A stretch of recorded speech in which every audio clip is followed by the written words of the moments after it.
Қайырлы таң көрермен. Қазақ еліне +1 театр. Аз күн бұрын Арт көше театры өз жұмысын бастады. Олардың нысанаға алған алғашқы тақырыбы медиа сауаттылық. Ал медиа сауаттылықты мюзикл арқылы қалай жеткізуге болады? Бірге көрейік. Онлайн махаббат. Оңай олжалы болғысы келетіндер мен алаяқтар әлегі. Махаббаттан күдер үзгендер мен шынайы сезімнен үміттілер. Бұл бүгінгі күннің айнасы. Сені бізді сынап әлге кетсе де, жүрміз оны жылап, күндер өтсе де. Мюзикл жанрындағы қойылымдар көбіне махаббат немесе ертегі әлемін жырлайды. Ал бүгінгі мюзиклдің ерекшелігі тақырыбында. Қойылым қоғамның өткір проблемасы медиа сауаттылық жайында.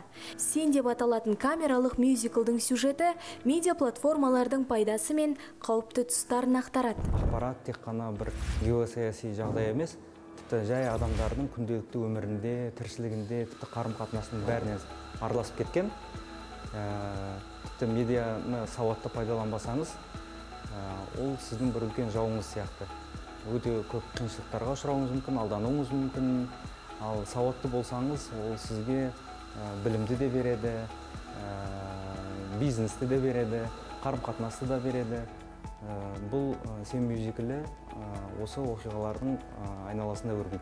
Қойылымның драматургиясы қарамағайшылық пен риясыз сезімге толы, ал шырқалатын әндері өз алдына бір төбе. Тіпті кейбір туында орындаушымен үйлесім тапқандай. Композитор ретінде біраз уақыт кішкене тығыздау болды. Сол себепті де кейбір әндердің арасынан бұрында шығып тұрған багажда бар әндердің арасында осы мюзиклға келеді деген әндердің 3 әнді таңдадық. Екеуі босса-нова стилінде, біреуі кәдімгі лирикалық поп бағытындағы ән. Ербол Нариманұлы мюзиклдің композиторы ғана емес, әрі басты рөлдердің бірін сомдайды.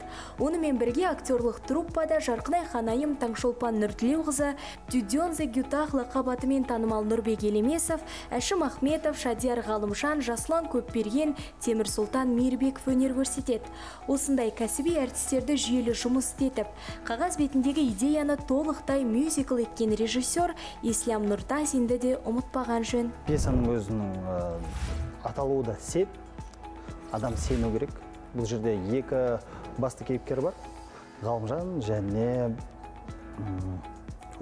Айман. Ғалымжан мен Айманның арасындағы бір-біріне сенімі. Негізі бүгінгі күнде адам бір-біріне сену керек, бірақ сенер алдында кішкене күмәндану керек деген секілді. Сол адам махаббаты туылғанда, бір-біріне сенімсіздіктен ажырап жатқаны, осы бір түсінікті анық-қанық нәрселер.